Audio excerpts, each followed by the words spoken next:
Hello and welcome to Rando Tech Info and part 1 of my two-part 5 and 5 review of the Galaxy Buds Pro. Now, I made this video part 1 because I wanted to start with the positive, but because no product is perfect, I'm also simultaneously releasing a second video talking about all the things I would change about the Buds Pro. So if you want the full story, I will include a link to the other video down in the description, and if you wind up liking one or both videos, a sub to the channel would be most appreciated. It's the least I could do. Now, let's start with the most important feature of any high-end audio delivery device: sound. The sound on the Buds Pro is quite good. It's better than the sound you will find on the Galaxy Buds Plus, and I personally think it's better than the sound you will find on the AirPods Pro, although that will probably come down largely to personal preference. Is it better than the sound you will get from a premium set of over-ear headphones like the Sony XM4s? No, of course not. But for a pair of Buds, it's pretty darn good. The equalizer found on the Samsung wearable companion app allows you to change the sound profile to suit your personal taste. Like with my Buds Plus, I think the dynamic profile sounds the best, but unlike on the Buds Plus, I think some of the other profiles are at least worth checking out. Bottom line, if you're not an audiophile who needs to drop over $300 on a really good pair of over-ear headphones, the sound on these things will definitely do the job and get you your fix. While we are talking about audio quality, let's also go ahead and talk about call quality. It's excellent. There really isn't much else to say. Along with the AirPods Pro, it's probably the best of any earbuds I have ever used.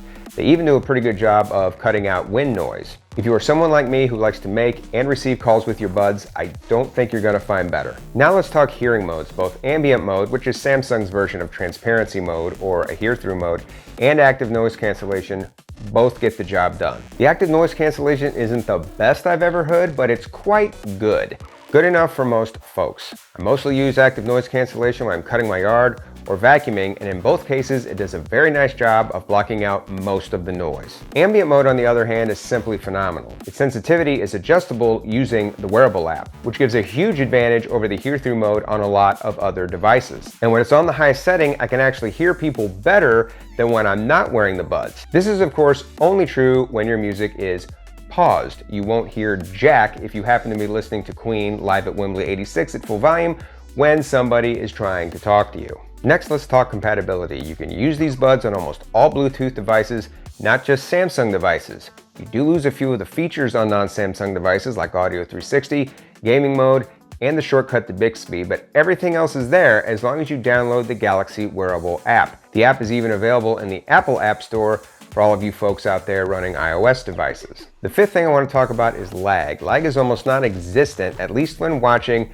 videos. Or watching videos on YouTube, Netflix, Disney+, Hulu, or Discovery+, the only lag I ever noticed was sometimes during the first few seconds of a video, but it always straightened itself out after that and never returned. Playing games is another story if you don't have a Samsung device that can run gaming mode on these buds. I will talk about that more in part 2. Finally, there are a few more things about these buds that I really liked that didn't quite make my top 5. Battery life is good, not great. I've never had an issue with them running out of battery, although I will say Samsung's claim of 8 hours of battery life is a little generous. Connectivity is good. They pair quickly with any device, and I've never lost the connection. And the buds are IPX7 water and dust resistance rated, which is the highest rating on any pair of Samsung buds to date. Overall, I have very much enjoyed my time with the Buds Pro. They are my current go-to buds, even though they're not perfect. So remember, if you want the full story about these buds, don't forget to check out part 2 of this review. Well, that's all the time I have for this video.